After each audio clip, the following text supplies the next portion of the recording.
Good evening, ladies and gents, and welcome to the Q8 Pilot channel and another stream. It is 1700 Zulu, 2000 hours local time. First and foremost, I want to welcome everyone in chat, including Nathan Goal, Redneck, Nate, welcome aboard. Asim McQuit, Flyby, Niels, welcome aboard. Glad to have you here. KFC Turbo, welcome aboard. We have with us today also Alex. Hello, Alex. Welcome aboard. Glad to have you here. I hope you had fun with your work at the gathering at your work yesterday. Welcome, my friend. And second, I'd like to welcome, it is my absolute pleasure to welcome the developer of the aircraft in question today, the Seminole. Captain Iceman, welcome to the Q8 Pilot channel and welcome to the stream. Hey, hello. Thank you so much, Q8 Pilot. It's an honor for me really to be here in your stream.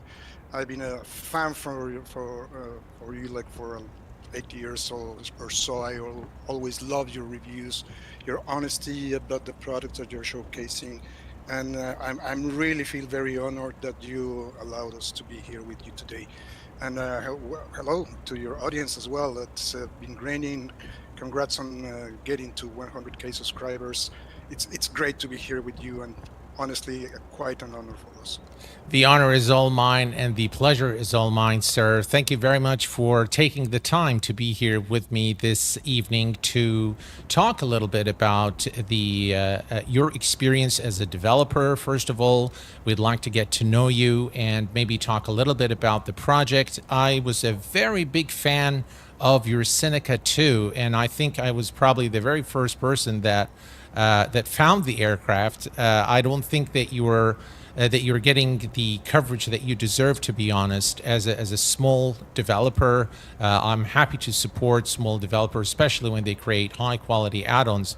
So can you tell us a little bit about your journey with development and how you started with Xplane and developing add-ons? Sure. Well, first of all, I'm going to talk a little bit of what's my background. I studied industrial engineer like a long time ago. Then after a while, I went into the VFX, visual effects industry, like 3D modeling, texturing, animation stuff. Then after that, I got my private pilot license and then my commercial pilot license, and I flew from the Cessna 152 all the way to commercial to Boeing 737, 300 and 200 for commercial airliners in Mexico. And then the life took me to move here to Montreal, and unfortunately I had to stop flying for real. And I of course had like flight simulator for Microsoft from since the beginning, from 2002. And you know, I was always using the flight simulator for training. During while I was obtaining my ratings and my pilot licenses.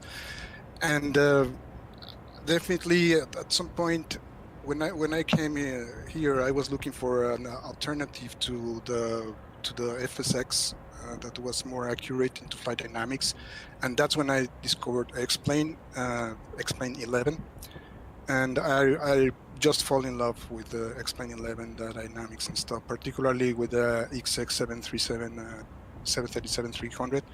That just took me back to my old days when I was flying. And that's when I started in Xplane. And of course, being in Mexico, being born in Mexico, I always felt that it was lacking some sceneries and stuff. So the first thing that I started developing for Xplane in my free time was some scenery. I developed the scenery of Atizapán. That was my home airport where I learned to fly. And then I created Total Mexico. That's the whole scenery of Mexico with accurate heights and like ortho photos. Like it took me 1.5 years almost just to clean all the clouds, to get rid of the color patches. And then I found like the Carinados aircraft, like the Seneca 2, because I learned to fly like the twin engine in the Seneca 2, so that's a very special bird to me, a very special bird for me.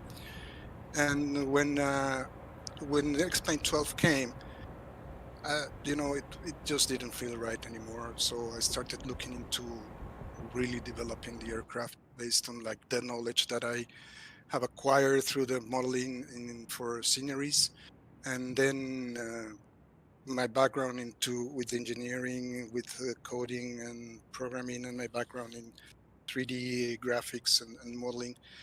And we first, it took a long time, but that's when we first came with the idea of, let's do a mod of the Seneca for Carinado, because I didn't have any idea how to code stuff. There was a lot of stuff that was not working when I started developing the Seneca. So I said, let's do a mod of the Carinado one, and then that helped me actually to start getting into the wires of Xplane and how to animate and how to use the data refs and how to code using Lua and XLua, the XLua plugin. I have background in Python, so that was the first release that I particularly made by myself. And then, fortunately, that allowed me to get some resources to get more people involved. And that's when I hired Jeffrey, that he's a brilliant coder for Xplane with a lot of experience. And he helped me to develop the plugin with the POH, the way that I wanted to represent a real POH, and how it modifies with the weight and balance and all that stuff. And that was the thing that was missing for me to release the complete new rebuild from scratch for the Seneca. And that's when we launched the first Captain Iceman series of the Seneca. And we learned a lot from that. It was like a constant tweaking and learning, and the community was being very supportive from the beginning. I want to thank you all for all your support with the launch of the Seneca. The community really helped me to improve a lot the aircraft, and then just be there for the support and the updates and what they were looking for. Just it was an incredible journey. And then that's when people started, what's your next project? I said, okay. A friend of mine, a very good friend of mine, that he works with me in the visual effects industry, Gislan, I've met him since I arrived here to Montreal. He also had he has some skills on 3D modeling and stuff. I said, okay, we need to take this one to the next level. And his son is studying for a pilot in Saint-Aubert Airport here in Montreal, and he had access to the Seminole. And being the Seminole, like a regular trainer for twin engine these days, the school, they say, I think that would be a good idea to have a Seminole that has some particular different specifications to the Seneca. It doesn't have like the turbo engines. It's more really considered a trainer, but at the same time, it's very joyful to fly. So we talked to the school. We went there. They allow us to start taking pictures and reference and everything from the real Seminole.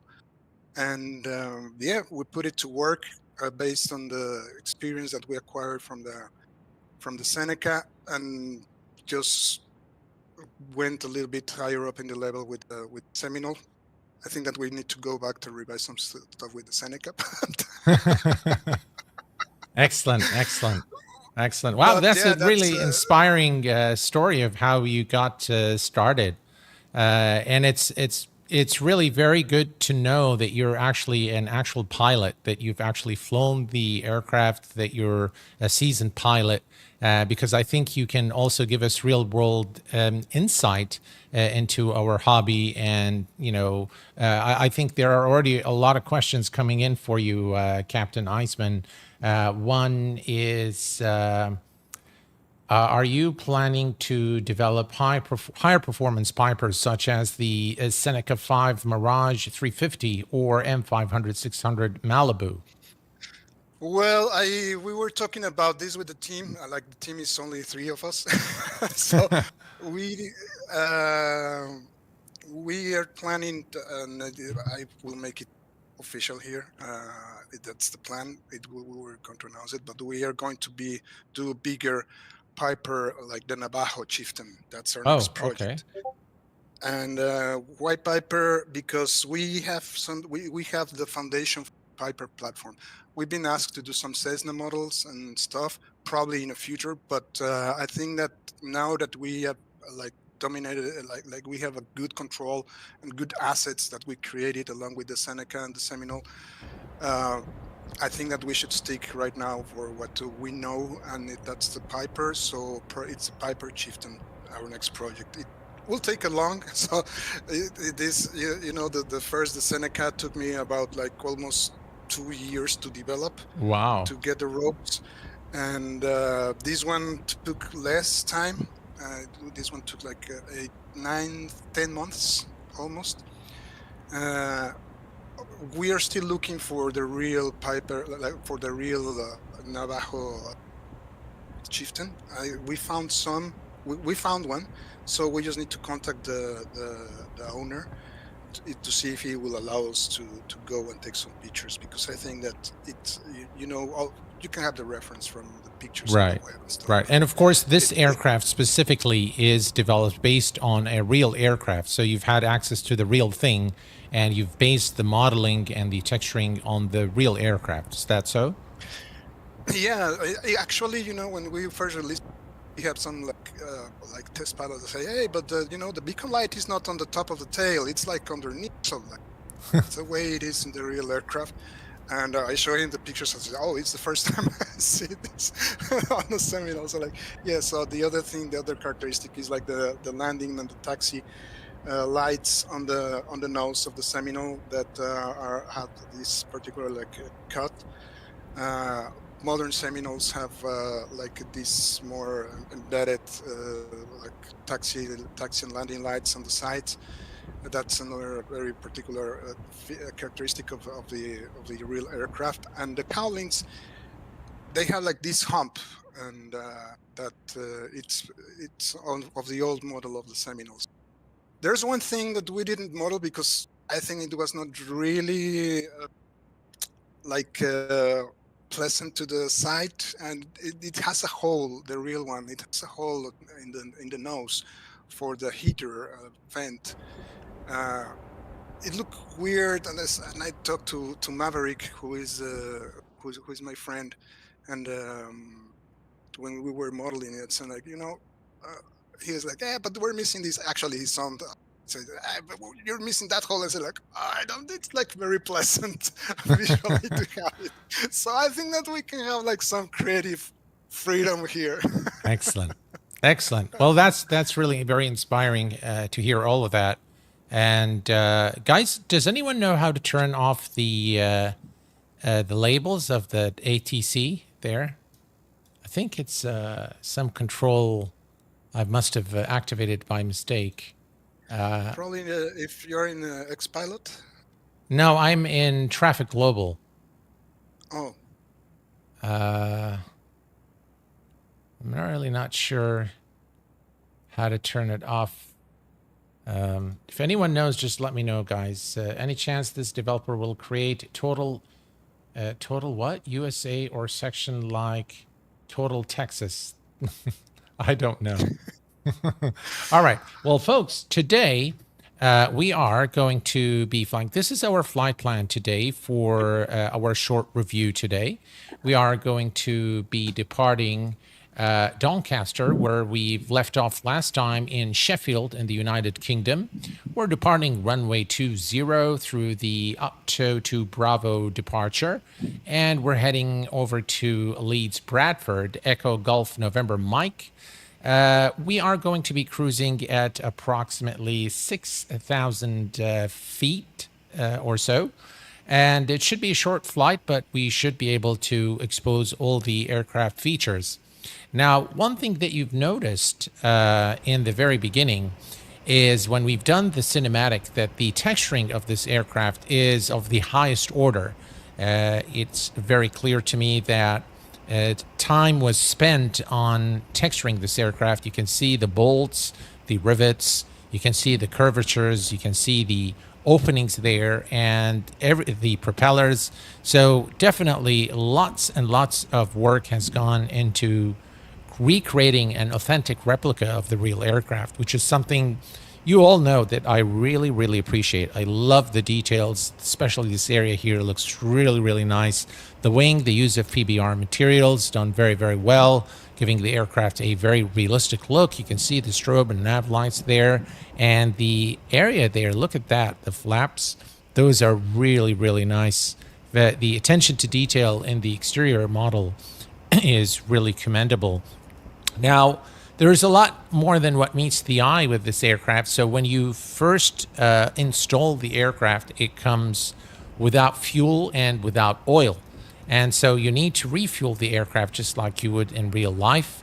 And if you click here, you'll be able to see that you have the we accept Visa Master. That's a nice touch.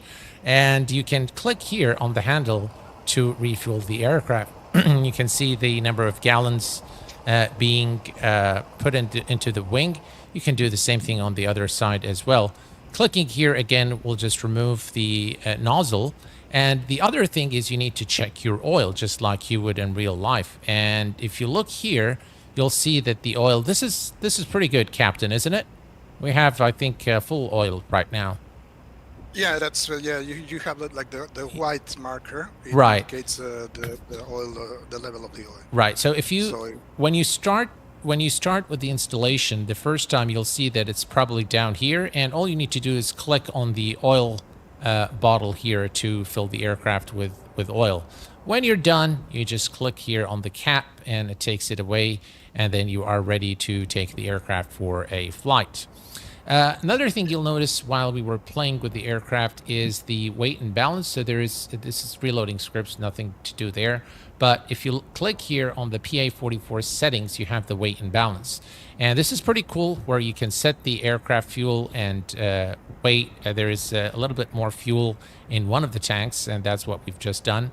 So again, you can add the fuel from the wings. You can just open the cap, refuel the aircraft. You can use your mouse wheel to add the passenger weights, so we can actually remove this completely just by using your mouse wheel.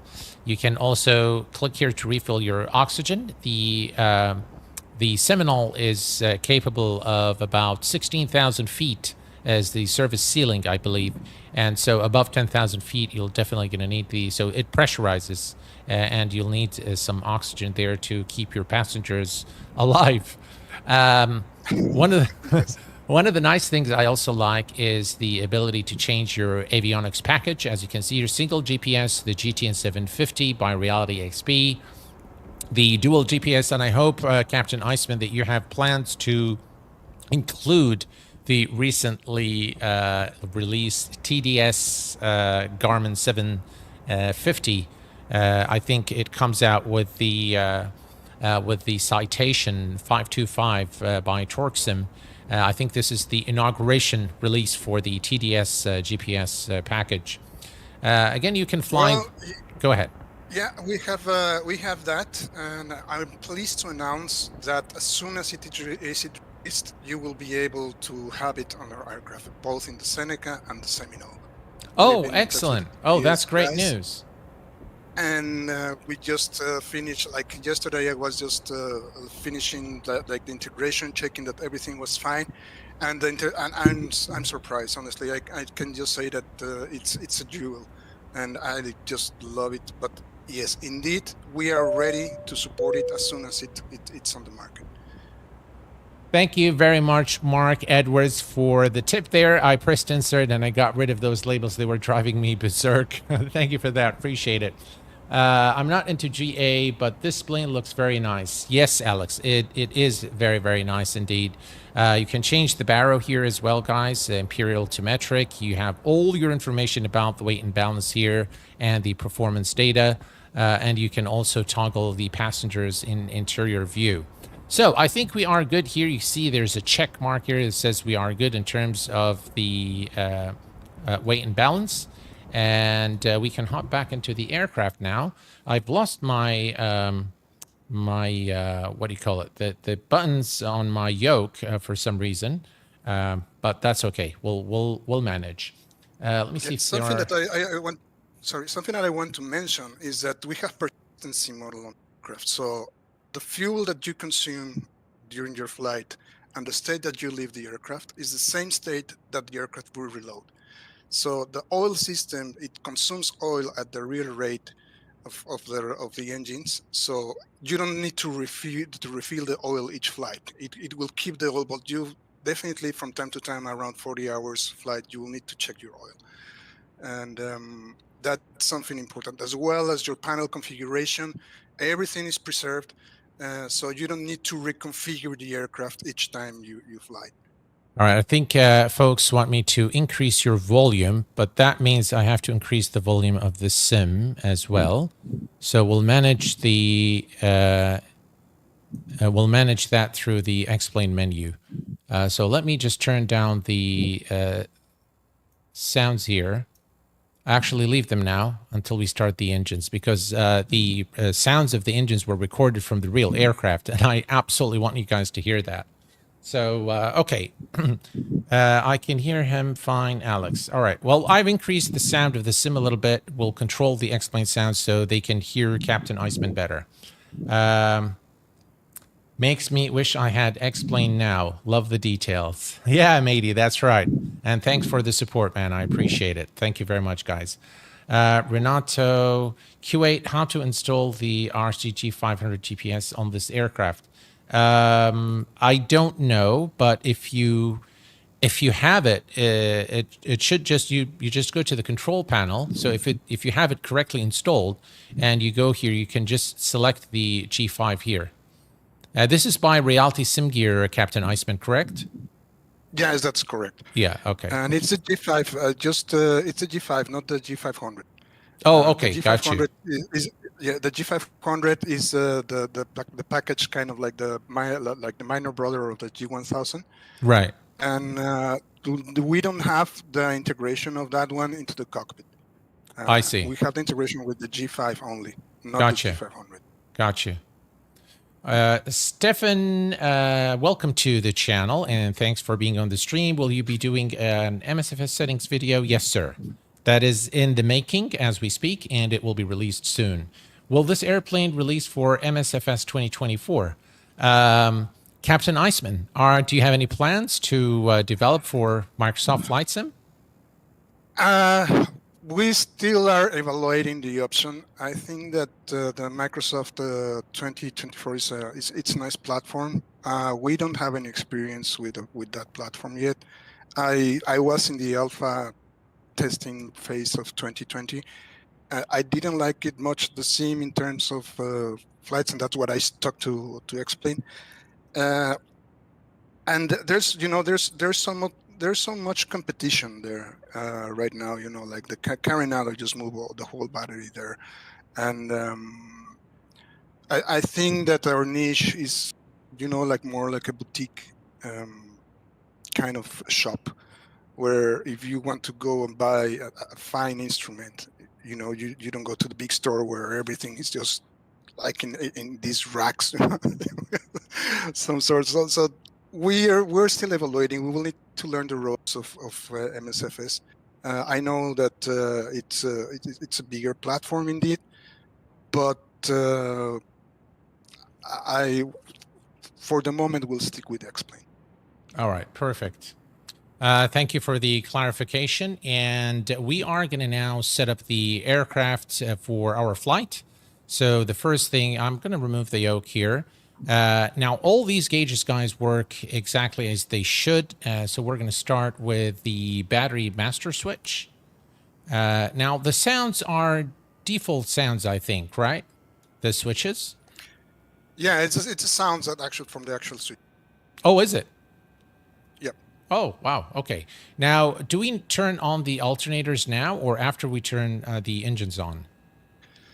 You can. There are some people that turned the alternators, starting the engines, just to not receive a discharge on the electrical buses, and then some guys that just turn it on. I try to protect a little bit when the alternators just stabilize more, so I turn the alternators after I start the engines. All right, that's what I thought. Okay.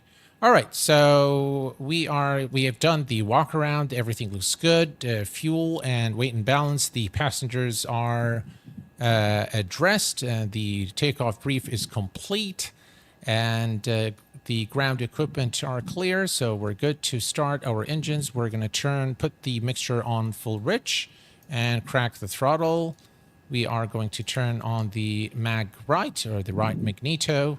We have them here as well. Are those two for one engine?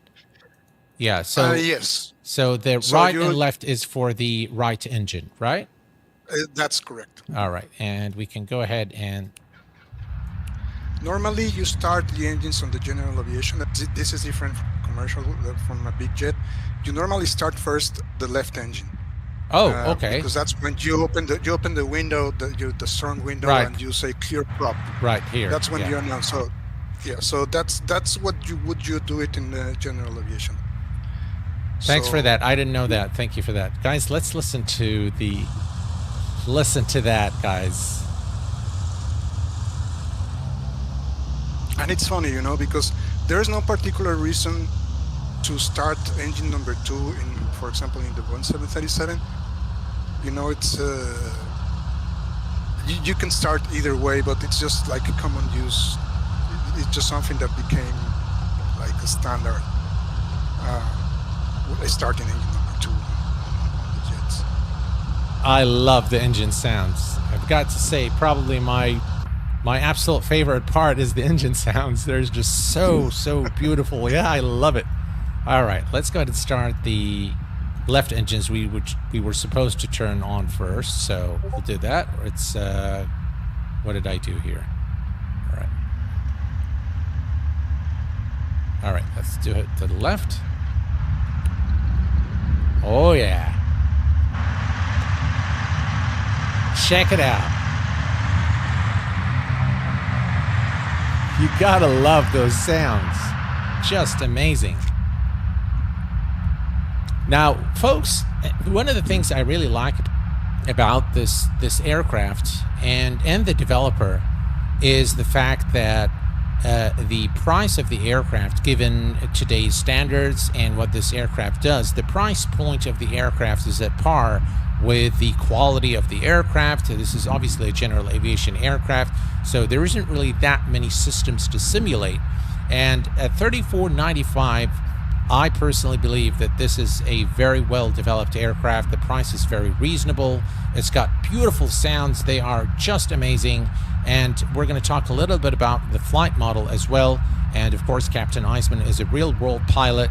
He is more than capable of giving us real-world insight as to the accuracy of the flight model. So that's what we're going to do. Air conditioner. Yeah, well, let's go ahead and set up things here. We're going to turn on the alternators. And fuel pumps. Do we really need the fuel pumps, Captain Eisman? Not really. The fuel pumps are mainly when you have... Those are the electrical fuel pumps. So that's mostly when you have a mechanical fuel pump failure that you can see in your instruments.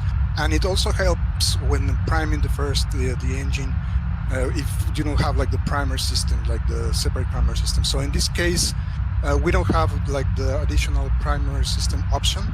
So in a cold day, what you would do is just open the mixture a little bit, just turn on the fuel pumps for a couple of seconds, that's 1 to 3 seconds, not more, because if not, you will flood the engine.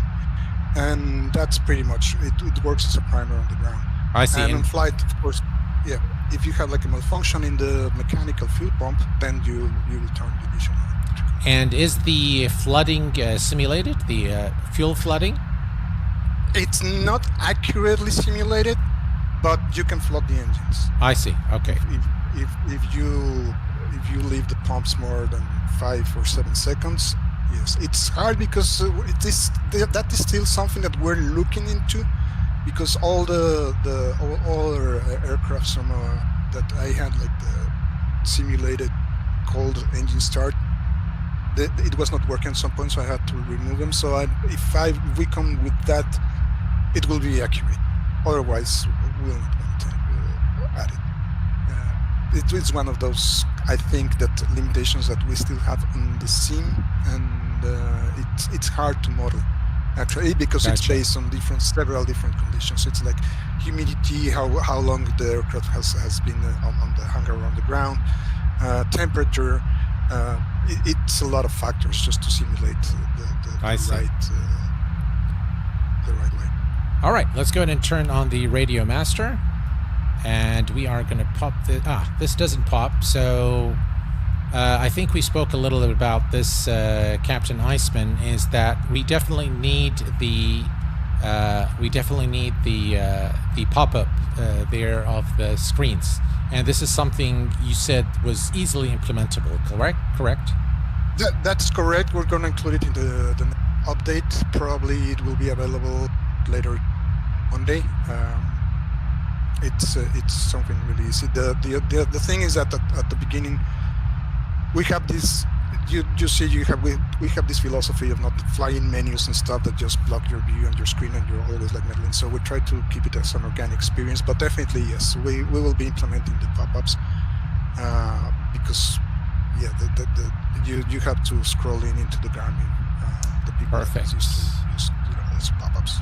Right, let's select our departure. The departure is the Apton 2 Bravo. Apton 2 Bravo is this one here. Enter that. And the transition is Upton. We don't have it here. Let's see here. Do we have it in the flight plan? Let's see.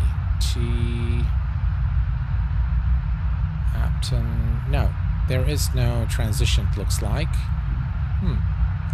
That's strange. All right, let's just check one thing here real quick. All right, so Apton is the... We don't have Apton. Sin E4. All right, so we'll just say clear that. Let me clear that. Let's say again procedure. Select the departure, the Apton 2 Bravo, and select that. DSIG transition. Why am I not seeing any transitions here? We have an Upton transition. Strange. Sin E4. Any thoughts, Captain? No, this is the database. Yeah. Current database, so... I'm not sure which one. There's not much that we can do, unfortunately. Yeah, I'm not sure really. Where is that going to take us? That's the thing. Okay, well, we can always do a direct to. So we'll just leave it on the first one here. And we'll just go enter. And load that. All right. I mean, you can handfly to intersect the... Yeah, exactly. I think it's Apton is there, so there's an additional one here, which might be somewhere here. It's the okay, here's what we'll do. We'll just go down to this one here, and we're going to delete that one. Delete, yes. All right, so, and then it's direct to EGNM.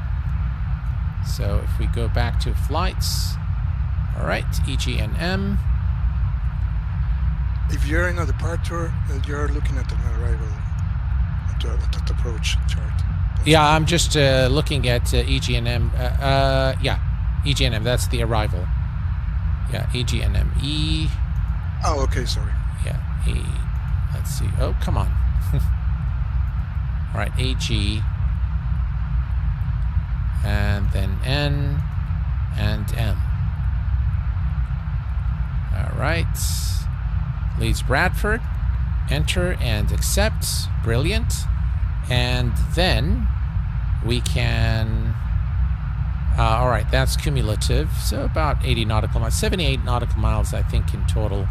All right, we're going to go ahead and go to the procedure. We're going to select the... There is no arrival, so we're just going to go ahead and select the approach. So enter, and it's going to be the ILS runway 32. All right, that's 32. And what do we want to do here? Let's see. Do we want LBA? We do have LBA. But we'll just do vectors. Yeah, vectors to final. You can fly directly to the. Yeah, I think we can fly directly. So I'll just put.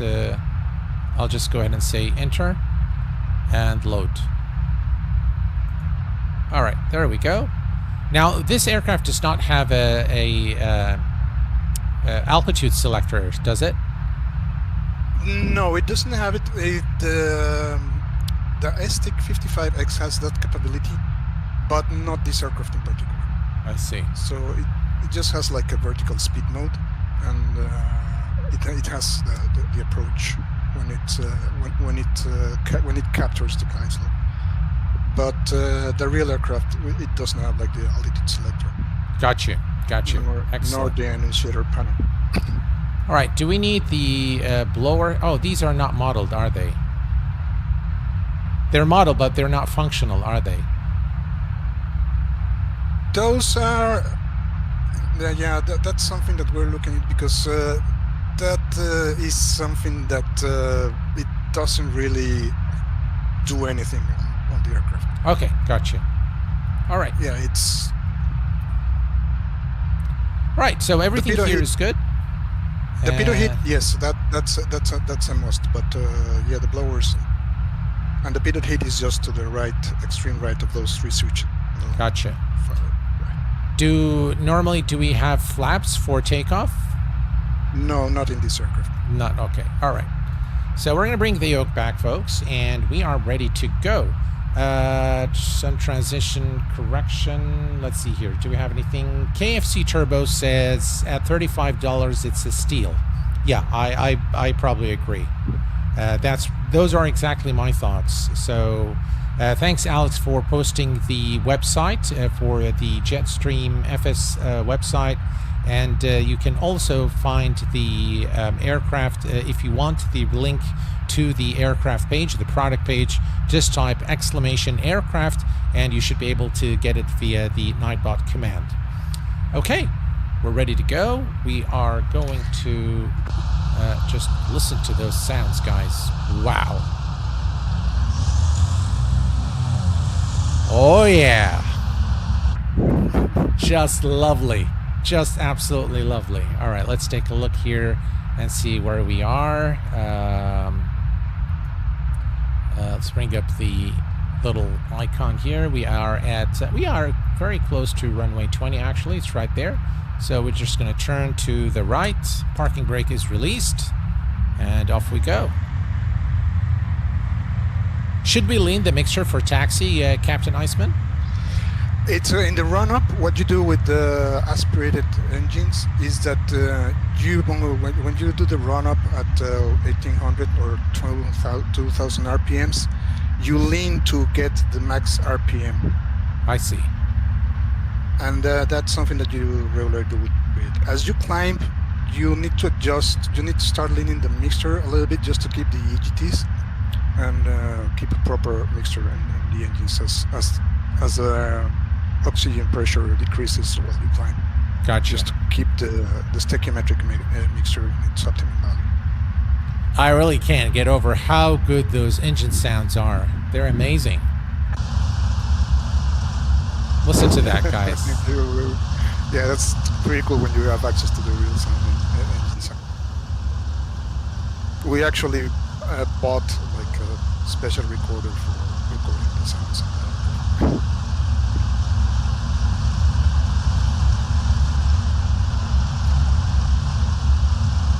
Another feature that I want to mention about also like the Seneca and Seminole is that the flaps are mechanical. So you have like this kind of parking brake style.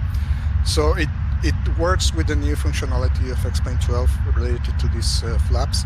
So if you press the flap keyboard or button in your joystick, it will immediately change. But if you hold it down, the flaps will come slowly. Oh, to a position. I see. Okay. So it kind of mimics, well, if you were like pulling the speed that you're pulling the lever. So when you start like configuring the aircraft for landing, don't just press the keyboard or the button once. Just hold it down and you will see how the attitude of the aircraft change more smoothly. I see.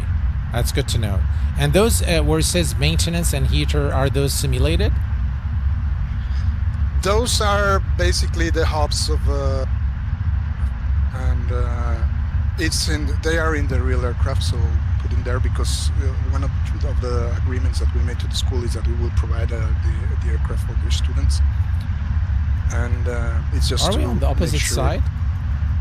This is runway 20, isn't it? Yeah, that's runway 20. All right.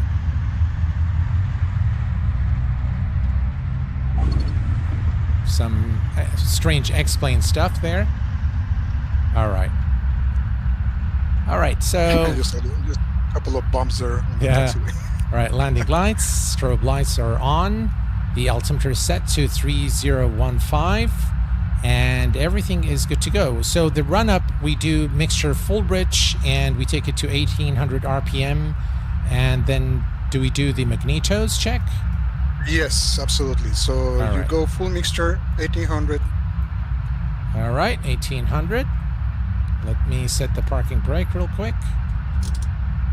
Right.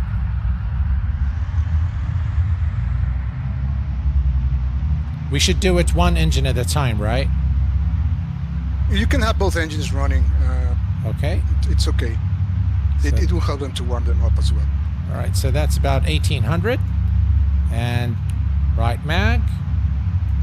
Yeah, and then before you do the right max, lean to get max RPM. You start pulling the mixture. You start leaning, so it will the RPMs will increase. You lean up to the way that. And when you start leaning, you know when you reach the maximum performance. If you start leaning it even more, and you start seeing that the RPMs start to drop. I see. So you lean back, you unlean you add more sugar mixture to get back to the max RPM. I see. I got you. Yep, I see that. And then after that, you do your magnetos test. Okay, and how do you perform that? One magneto at a time, and you'll see that the RPMs should drop no more than 150 RPMs for the engine for each magneto. And then you put back the magnetos on to see that the engine is covering. And after that, you do the carb heat test. So the lever that is just below the mixture on the side on the center panel, there's the carb heat. So you move them down, and you should see that the RPMs should drop. Yep, I see that. And then you bring it back up. So that's an indicator that the heater that is working on the car. All right. I know, Captain, the takeoff speed largely depends on the weight and balance, but on average, what would be our takeoff speed now? 75 is it's 75 knots. Okay. Speed. Yeah, 75 knots. All right. Parking brake released, and let's go, folks.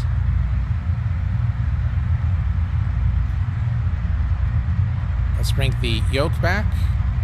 This aircraft really wants to go. It's got really a lot of power. Yeah, you taxi regularly between 800 and 1,000 RPMs. So you would bring the props back a little bit? No, the props need to be full. We didn't make the feather prop test. But, I see, okay. We need to be, the props need to be full forward. Gotcha. So that's a low pitch. And then as you climb, as we will start to climb, after 400 feet, you will reduce the props to 2,500. 2,500, gotcha. Full power for takeoff? Full power for takeoff, and your RPMs will go to 2,700, and then 75 knots, you rotate, start climbing, positive rate gear up, and it will tend to go higher, so you just need to put down a little bit the nose, to push a little bit now, so as to not to go higher than 1,500 feet on the climb, and then you reduce after 400 feet, you reduce the throttle, the props to 2,500. All right, 75, rotate. Positive rate of climb, gears going up.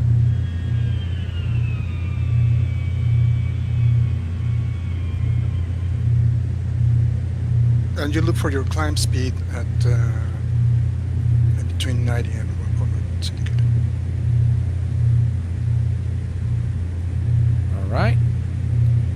I think we can bring the props back now. Yeah, just to 2500. All right.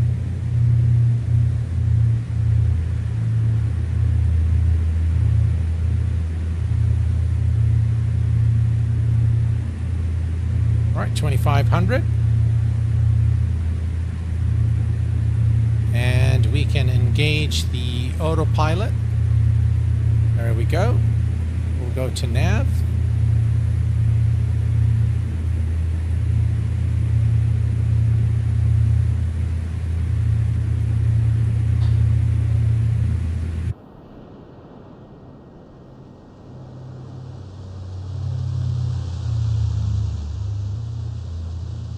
What a beautiful sight of a beautiful plane. The handling of the aircraft is pretty nice. I really do like it a lot. And you can tell the aircraft's got so much power. All right. So we are slightly above 100. Should we bring the speed down a little bit? You need to bring the nose up. So you control the speed with the attitude. All right, so maybe we go to vertical speed. So you go to vertical speed and then just look for probably between 1200 on the vertical speed. All right, 1200. There we go. Yep. And you keep the speed with the pitch. I see. Yeah, the speeds are really, really nice, Rand. They are amazing. That looks a lot like a lot of airplane. Yes, it is. Yes, it is. It's really, One really. thing that you have, sir, is you can use the headset. So if you click on the plugs on the left side. Yeah, I've noticed that there. Below the remote. There we go. Do you guys prefer that so you can hear me and Captain Iceman better? Yeah, those are really noise canceling. We plan on this because when you're in bad line, you tend to reduce the engine sound, so it's easier if you just plug your headsets and then you can hear all the radio communications and stuff. There's a question, Captain says, from Brady. Brady, thanks for being here, my friend. Says, manifold and climb, we were thought to be 24 manifold. Is that so? Remember, this is a non-turbocharged engine, so the manifold will decrease as you start climbing. And so you look for the manifold. It's not going to go above what the atmospheric pressure is. So something that you need to take care of more on these kind of airplanes are the RPMs, because that really is what is wearing the aircraft. I see. The engine, sorry. We're going to keep adjusting the pitch until we achieve the speed. Here we are. We are at Atrix. We're slightly, I'm going to reduce our rate of climb here to gain a little bit of speed. We are at 4,000, 2,000 feet to go. Once you're level, then you will reduce to the 2,300 RPMs, and then you can see in the sun visor performance table that it will tell you at which rate of power you want to perform your cruise. And it will have in base of the RPMs, what manifold pressure you should have depending on the altitude. I see, gotcha. We'll do that in the same control panel window, right? On the visor, on the sun visor. Oh, okay. Right here? Oh, how smart. Cool. All right, we'll take a look at that in a minute. All right, perfect. You know, Captain Iceman, what I really like about what you guys have done, both with the Seneca and this aircraft, is you really took your time to develop the aircraft. It ships almost with no problems, with no major issues. Folks that purchase the aircraft will be able to enjoy it immediately after release, and that takes a lot of effort to do proper QA and get something out of the hangar without issues. And I must say that I'm really impressed with the texture work. I know this is a lot harder in Xplane than it is in Microsoft Flight Sim, for example. So the work that you guys have done on this aircraft is truly phenomenal. Thank you so much. Yes, we learned a lot on the texture side. Of course, we are using, I'm not afraid to say, so Substance Painter is a great tool. Once you learn how to manage your textures and your texture work and on the UVs that you need to, how you lay out your UVs so you have the right amount of pixels per centimeter, per square centimeter, so you can have like a nice resolution on the final without having to create like 8K textures or so. So yeah, it's a lot of balancing the surface that you have of the panel or the instrument or the item that you're trying to texture. But yeah, we're very pleased. We put a lot of effort and in all the materials and how they react, and it was just testing and retesting, just tweaking here and there. There are still some things that I think would look better, but I think that we are in a very sweet spot. Absolutely. Absolutely. So we brought the props back to 2300 RPM for cruise. We are at about 120 knots right now. Is there anything else we need to configure the aircraft? Yes. Now you take a look at your performance table on the sun visor. Check your altitude, and then you'll see we have some different performance ratings. So you have like I think it's 55, 65, and 75, if I'm not mistaken. So it says that performance table says how many fuel you are going to consume per engine per hour. I see. And that will leave you. What's the altitude we are leveled? We are at 6,000 feet. So if you go through the first column on the left through 6,000 feet, yeah, so it's 20.5. Yeah, we go to the, let's say, 65% second group on the middle, and it would say like on the top it's 2300, and that's a manifold. You just cross the data, and that's a manifold that you will need. I see. Okay, gotcha. 2300. All right. So I think I cannot read it from here, but it's 20. So 2300, 6,000 feet, it's 21.2. Okay. So we need 21.7, sorry. So about 22, yeah? 21.7. We need to set the manifold. Yeah, 22. You set the manifold pressure and into that value, so that will give you the fuel consumption and that brake horsepower of the engine. Okay. And that will set your cruise flight and speed. And the next thing that you need to do is close the cowlings. Because that is a drag, so you will not be able to reach your top speed with the cowlings open. Okay, so manifold pressure still, I think, needs to come down. Just watch your RPMs, because first you put your manifold pressure and then you adjust your RPMs, because it will affect. It will affect the RPMs. So what you want to keep is constant. So you need to put 2300 on the RPMs. Okay. And then bring the manifold pressure down. By the way, do we do anything with the mixture? You can, right now, the stream it's a little bit hot, so just enrich it a little bit. So yeah, that's the mark T. They have like a mark on like the 3/4 from bottom to top, and that's where you will ideally work your EGT. Now you need to take care of the engine temperature and the oil temperature, of course. So if the engine is getting too hot, you need to enrich the mixture. So you don't overheat the engines.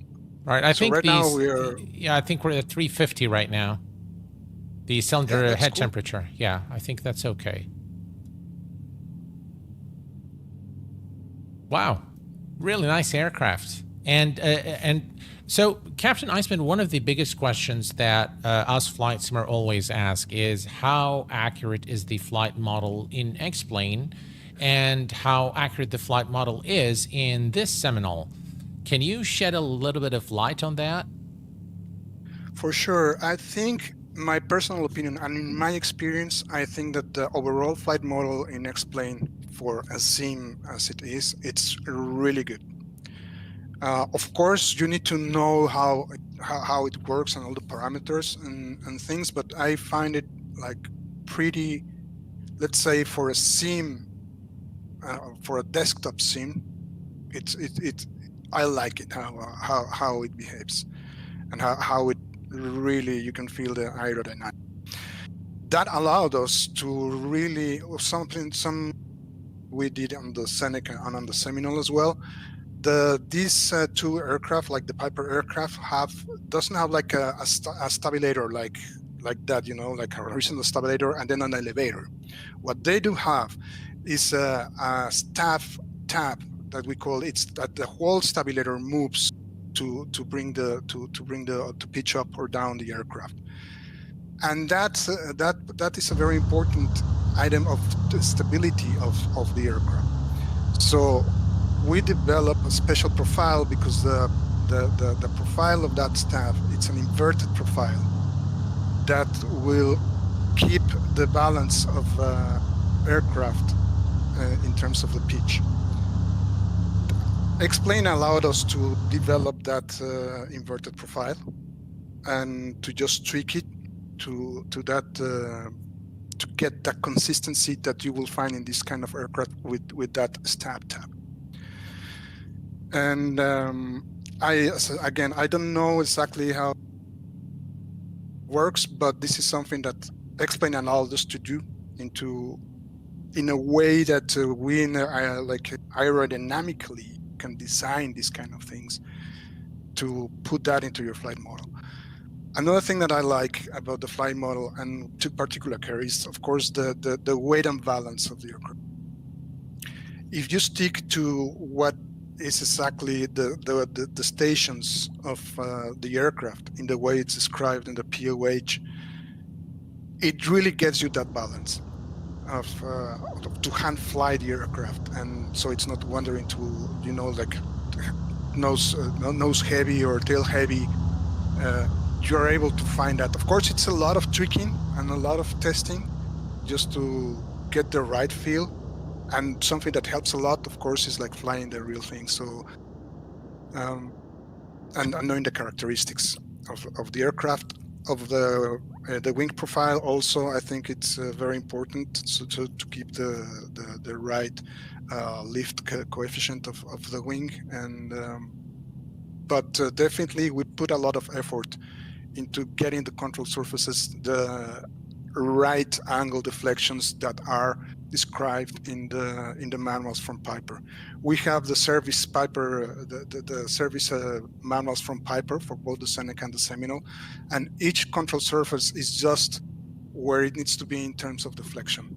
The ailerons, the flaps, the stab tab, the rudder, the trim. The rudder also has something very particular because you have like a servo tab on the rudder that you know, a lot of people don't care about those kind of things, but it's very important for the rudder control, particularly when you have an engine failure, and how much the rudder, the pressure of the pedals of the rudder, and how the aircraft is responding, and how is that connected to the trim. So it's a whole system that you need. We went to those manuals, to those service manuals, to make sure that we have the right values.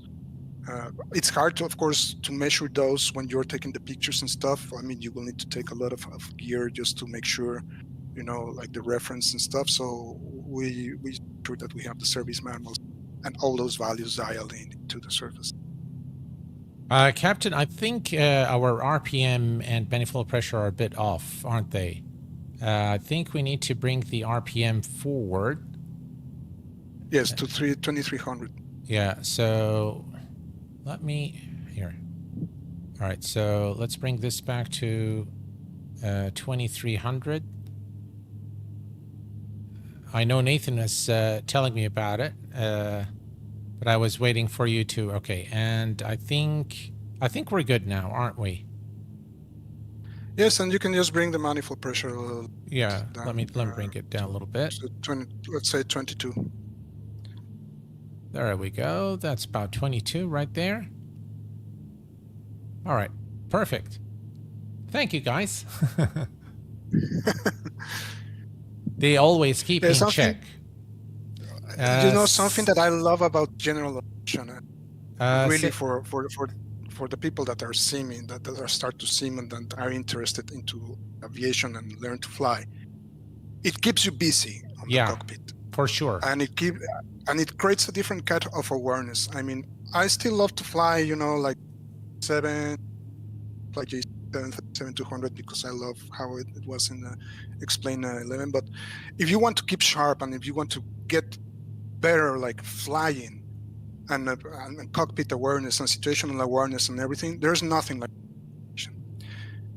regularly in a jet. You just climb, put your FMC, your autopilot, blah blah, and then you're flying, and you're great, and you feel like you're flying the real thing. But there's not much really work to do when you're in a jet. Everything is so automated. While in general aviation, and particularly this aircraft, and this is why we really love this niche, is to get people into like flying, hand flying, how it feels, how it changes the configuration. The speed can be controlled with the pitch. Necessarily, you don't need to start playing with the power and stuff. It's just you control your airspeed with your pitch, and how to trim the aircraft, how to hand fly an aircraft, how to keep the turning rate and your horizon. Something that's very most people don't know, or let's say, like the turn coordinator. If you go to the turn coordinator right to the HSI, you'll see that it has this mark that says 2 minutes, and the ball is center. So if you start turning and you align the aircraft to the lower line, and keep the ball centered, it means that it will make a turn in 2 minutes, a 360 turn in 2 minutes. Okay, that's good to know. I never knew that. So that's what this instrument is for. Practicing your procedures and your procedure turns and everything, and you want to do like a 180 turn in 1 minute. If you align those things and you keep your ball center, it will take you 1 minute to do a 180 turn. Gotcha. Wow, that's brilliant. I never knew that. We have a question from Sabrina. Wish Beyond ATC would come to explain. Sabrina, there is Say Intentions, which in my view is much better product than Beyond ATC, and it works perfectly with Xplane. So if you like to have realistic, unscripted, dynamic ATC, and you don't like, VATSIM, then I highly recommend that you give Say Intentions a try. Luis Monza, good evening to you, my friend. Thank you very much. Says, good evening, Q8 and Captain Iceman. Nice to be here. Well, we're glad to have you here with us this evening. One of the things I like about, my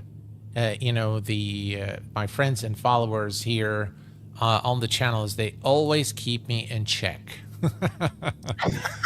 Yes, I know. I really like that. I learn a lot from the community. Just as much as you give the community, you get something back from them. So I am, by the way, guys, going to be doing a new video on settings on Xplane 12 settings, as well as MSFS 2024 settings. There are a few things that I've learned through the past period, which we are going to which I'd like to share with you guys. So we are going to be doing that. I'm going to come here to the procedure, and I'm going to activate vectors to final now. We are pretty close, so activate, there we go. And we are going to be, let's see here. We are approximately, we're going to begin the descent to 3,000 feet. So I'm going to go to VS, and I'm going to about 800 feet per minute, Captain Iceman.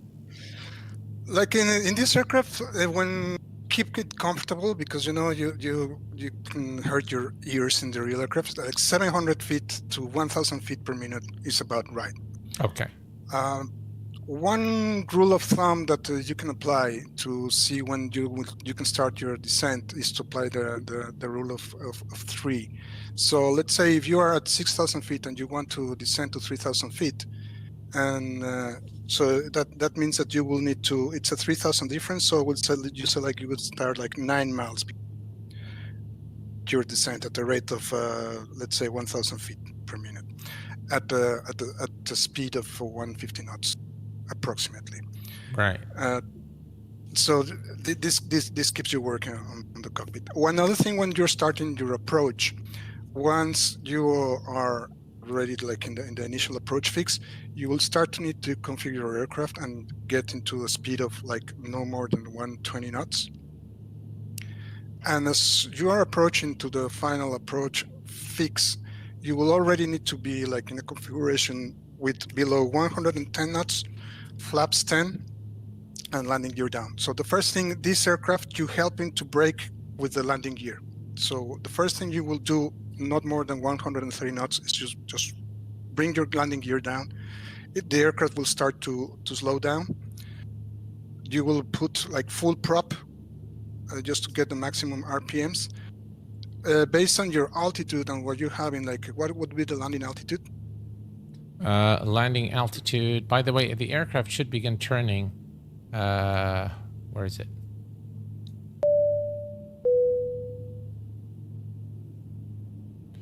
That's the elevation. We should be turning, right?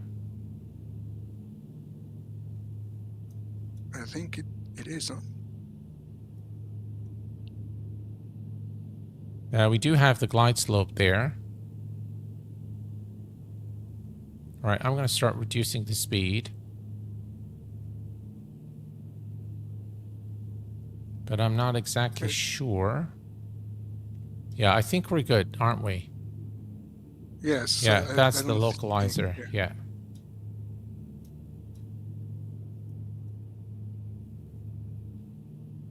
All right, let's... what is the landing elevation there? Sorry, you want the airport elevation or...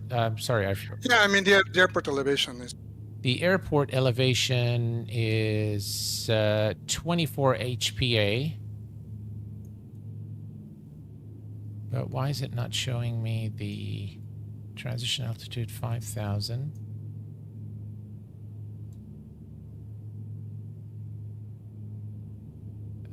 What is the altitude for your final approach fix?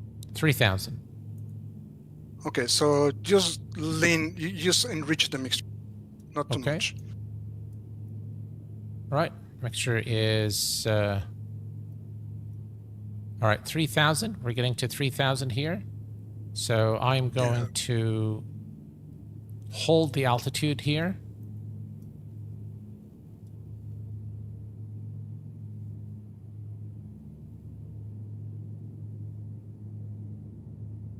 And if we look at the FPL, we are at the center fix.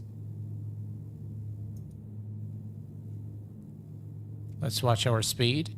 Is this wobbling to the left and right normal? You're on real weather? Sorry? You're with real weather? Yes, real weather. Yeah, that probably it's draft or something. I see. Yeah, just watch your speed. Increase, like go full prop, like, and increase your manifold. Okay.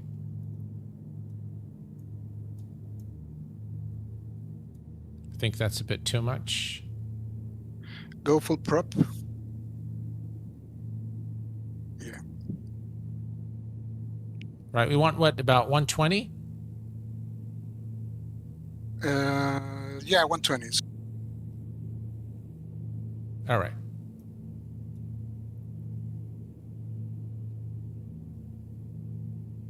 .681 is the elevation. Upper on the chart. Thank you. Let's see here. If you're in the final segment of the approach, there we go. Instead of nav, you should check the autopilot in approach mode.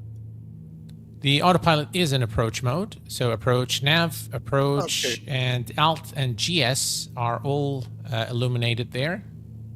Perfect. So the only thing that you need is to turn your HSI to the correct course, because it doesn't have yeah, autos it's loop. not the correct course. All right, so the correct course is 318. 318. That's about right there. Perfect. All right, and I'm going to also put the heading on the current heading just in case we need to go to heading mode. And we are approximately, so 5, 7, so about 12 nautical miles now from the airport. Wow, look at those beautiful views. Which scenery is the one that you have? That is Orbx True Earth. Wow, yeah, it looks really good. Looks fantastic. Normal turbulence. Thanks, guys. Appreciate it. You know, I've noticed also that, you know, the Xplane community, generally speaking, are a lot more educated about general aviation. Although most of the folks that fly in MSFS fly in general aviation and do VFR, I found that the Xplane community are far more, you know, aviation educated, if you will, quote unquote. That's been my personal experience. I think that, I mean, this is this trend, of course, and I'm not gonna kid, you know, I love going to the airport and just watch the aircraft, you know, like the big Boeings, like the 727 and the DC-9 and all those. And I dreamt of flying, you know, like those kind of jets, because, you know, even from the smell of the jet gas, it was like, oh, you get inside and it was like a sweet smell to me. And of course, when you get into sim, the first thing you want to do is like, you know, this thing that people think like, oh, what would happen, you know, if I'm in a flight and then the two pilots eat bad chicken, and then you know, like the flight attendant come on and say, hey, is there anyone that knows how to fly this airplane? And you say, yeah, I have experience in the later. I think that we all have at some point had that you know, like that idea. And yeah, it's pretty cool, but it doesn't really get you into aviation, you know, because of the things that I'm saying. You just learn to, okay, how to program the FMC, how to, okay, I'm gonna taxi, you know, pull all the things, but then you put the autopilot at 400 feet, and then the rest is just do its thing, and then you go to the landing phase, and everybody's like, oh yeah, I'm gonna get super smooth landing and all that stuff, which is fine, you know, if you want. But I think that when you're starting to get more real aviation, like really understand things and how the things interact with each other between the atmosphere, the flight model, the flight controls and stuff, and just keeping your cockpit awareness, because that's one important thing that when you're flying, you need to be, what is your situation awareness of you're scanning your panel. You need to, there is procedure to scan your panel in your instrument so you don't lose what's going on. That's something that you learn through general aviation, and that's when you start like learning to fly. You go with the Cessna 150, you know, or Cessna 172, because that's what gives you the foundation and the basis of real aviation. And I found like in Xplane, it at some point, yeah, it's for simming, but it's a training tool, and that's what I was looking into, like developing this aircraft, to provide some aircraft that people can go, even like students, and have practice their procedures, their BFR, their dead reckoning, their bore approach, their bore DMA approach, bore to VOR, VOR to VOR flight, navigation. Captain, I think our speed, I hate to interrupt you because it's very interesting, but I think we need to reduce our speed. We have begun the descent, so the glide slope is active. Yeah. So you reduce the manifold, And once you are into below 130 knots, lower your landing gear. Below 120 knots. 130 knots. All right. Yeah, it's a lot of turbulence there. Yeah.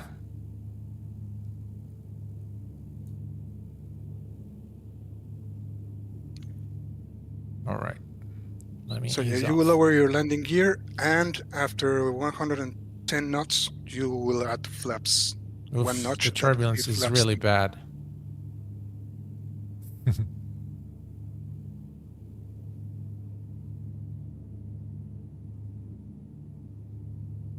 All right. I think I'm going to turn on the pitot heat. All right, 120. So, oof, what happened to the speed there? Yes, as you start like getting the aircraft dirty, you need to increase a little bit of the power to keep the speed. So your approach speed will be, once you're configured, 90 knots. Okay. Yeah, I'm keeping you busy, buddy. Yeah. Hey, Renan de Oliveira. All right, let's lower the landing gear. Landing gear coming down. Flaps one notch. Right, flaps one notch.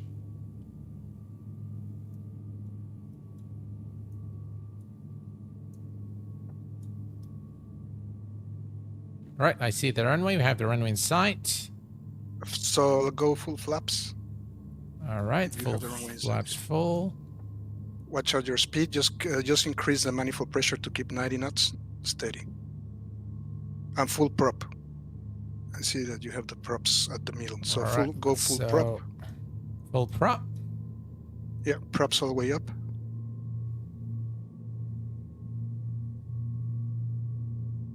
Wow. And now you will control your speed with just the manifold. So if you're starting to increase the speed, just reduce the manifold on the props.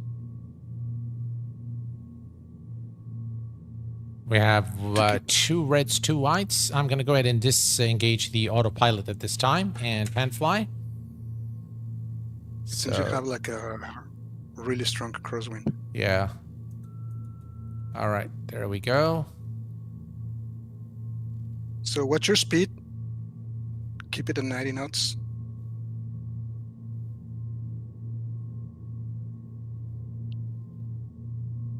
And keep your rate of descent. About 700 feet per minute at 90 knots.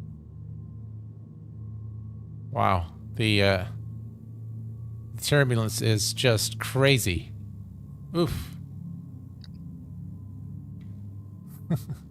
If you're getting misaligned, just go a little bit of aileron right. Don't get too much rudder. The rudder is only before you do the touchdown, just to align the aircraft to the runway. But fly against the wind. I'll do that.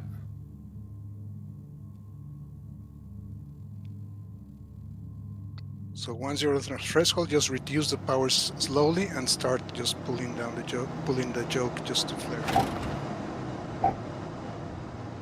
Woo! That was intense. There you are. Yeah, we made it safely, guys. Good job. Thank you. Welcome to East Midlands, ladies and gents. Oof, the wind is just so strong. Wow. All right, let's just taxi there. Yeah, unfortunately, my trim isn't working because I lost the controls on my yoke, so I wasn't able to trim. I hear you there,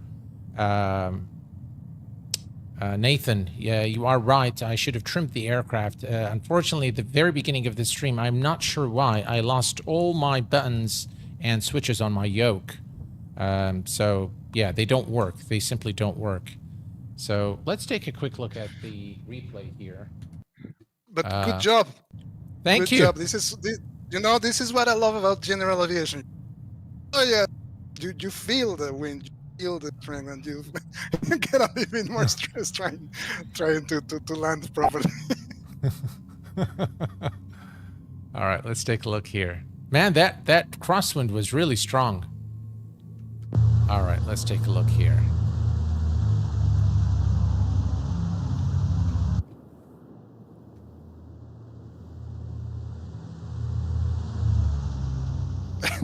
That's really strong.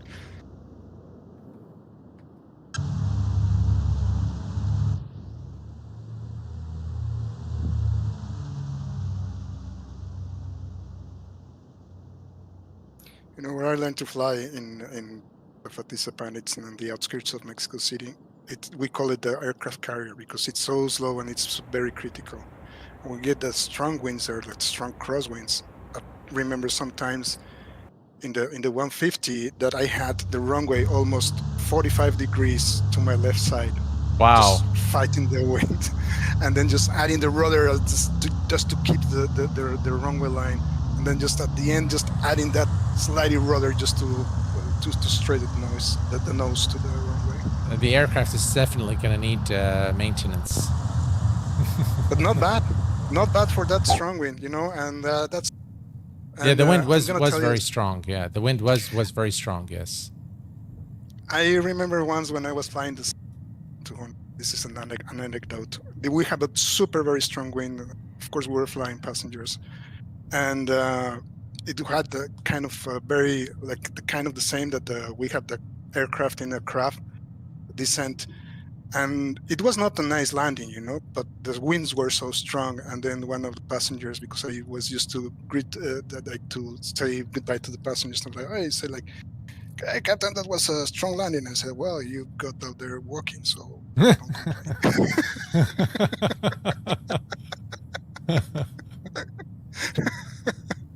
You're in one piece, down in one piece. So, well, Flying Franklin says just failed your check ride. So the guys over in chat have failed. You know, they flunked me basically. They think I flunked the check ride. I think that you did it pretty well for not being used to fly general handfly. Well, thank you, Captain. I appreciate that. These small airplanes. And this is actually my very first full flight on this aircraft. So I've actually tested the aircraft here with you for the very first time. So yeah, I've definitely it takes a little bit of getting used to. You know, for this aircraft, I flew the King Air yesterday, and we had a blast with that yesterday. But you listen to those engine sounds. Wow, you gotta love it. So yeah, every aircraft is very unique, and this is something I've noticed, Captain Iceman, is the way this aircraft handles is very unique. It's very different. It's similar to the Seneca, but very different from the King Air, which we flew yesterday. So definitely a very unique flight model. The overall experience flying the aircraft is, in my view, very enjoyable. I thoroughly enjoyed having you with us, Captain Iceman, because I think that was very educational for me and for everyone here in chat to really appreciate the amount of work that has gone into the flight model of this, developing the flight model of the aircraft, let alone the beautiful texturing inside and out, as well as the astonishing engine sounds. They are just really, really great. I think the engine sounds alone are worth the price of the aircraft, to be very frank. I love them that much. We try to make them a little bit more bubbly, rumble. Yeah. I mean, just listen to that, guys. Listen to that. Here, listen to that.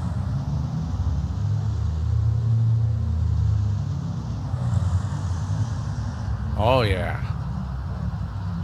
All right, let's come down here, and we're going to turn off the nav lights, precog lights, and we turn off the radio master first, right? Before turning off. Yes, that's correct. All right, yes. So radio, why is it not turning off? All right, there we go. Radio master off, and we want to hear the engine sounds as we turn them off. So do we bring just the mixture down to cut off? Yeah, yes, sir.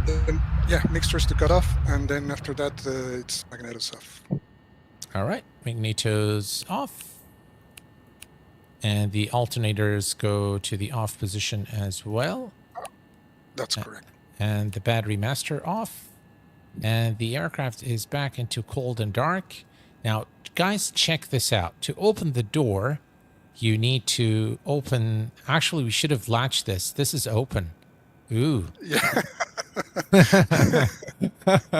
All right, so open. Listen, again, nice sound. By the way, Captain, there is no sound when you move it to the latched position, but there is sound when you go to. That's something I've noticed while I was playing with the aircraft. So there, It should have sound. I will double check, but it should have like this. Nothing on probably latch. But we'll double check. And then you open that, and you click here, and there you have it. The door opens. Very nice. You see that how it kind of bounced back when you open the door. I mean, those kind of details are just really, really nice. I appreciate this amount of detail. Overall, Captain Iceman, and you know me, and I, guys in chat, I told Captain Iceman, Captain, you know that I will critique the aircraft and I will provide you with constructive criticism. He said, no, I'm okay with that. So overall, I will say this. For the price point of this aircraft, I think it's a real steal. $34.95, so $35 for a general aviation aircraft that is extremely well modeled, has beautiful texturing inside and out. There are some really nice touches in terms of the details, such as the, you can see the animated cowl flaps, the fueling, the oil, and of course the engine sounds. We flew the aircraft according to the performance figures that Captain Iceman provided us with, which are true to life. Overall, very enjoyable aircraft to fly and reasonably priced. It's not something that breaks the budget. If you are a fan of general aviation aircraft, I highly recommend this aircraft. If you loved the Seneca 2 by Captain Iceman, you will definitely enjoy this aircraft even more than the Seneca, just because of its beautiful texturing and the beautiful sounds that comes with it. It makes it a very unique general aviation aircraft. And Captain Iceman, I want to thank you very, very much today for being with us here. It's been fun. It's been educational. Any last words you'd like to address the community?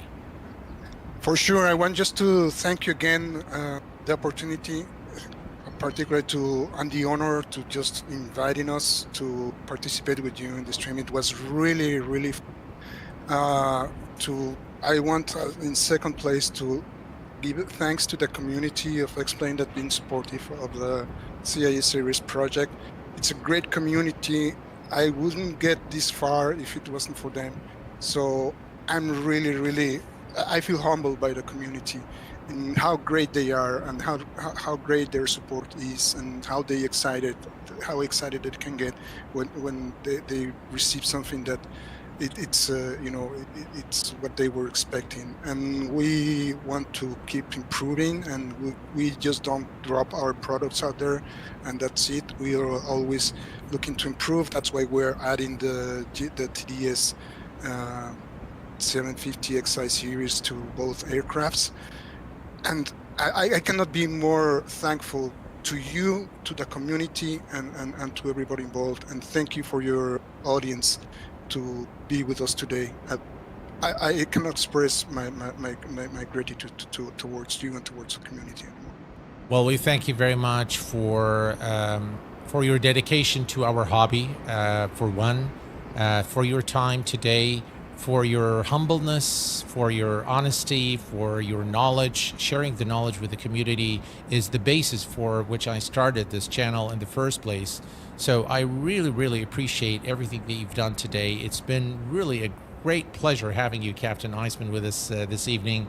I definitely would love to do this again. And maybe next time, guys, we'll do a giveaway of this aircraft. I'd be very happy to purchase a copy from Captain Iceman to provide to the community in an upcoming stream. And maybe next time I will practice a little more so that I am more proficient in flying the aircraft. Once again, thank you very much, Captain Iceman. Guys, thank you very much for being here. I will be with you again, probably on Tuesday, to take a first look review at the recently released Torque Sim Citation 525. But until then, please take care of yourselves and each other, and I will see you all very soon. Thanks for tuning in, guys, and I'll see you soon. Bye for now.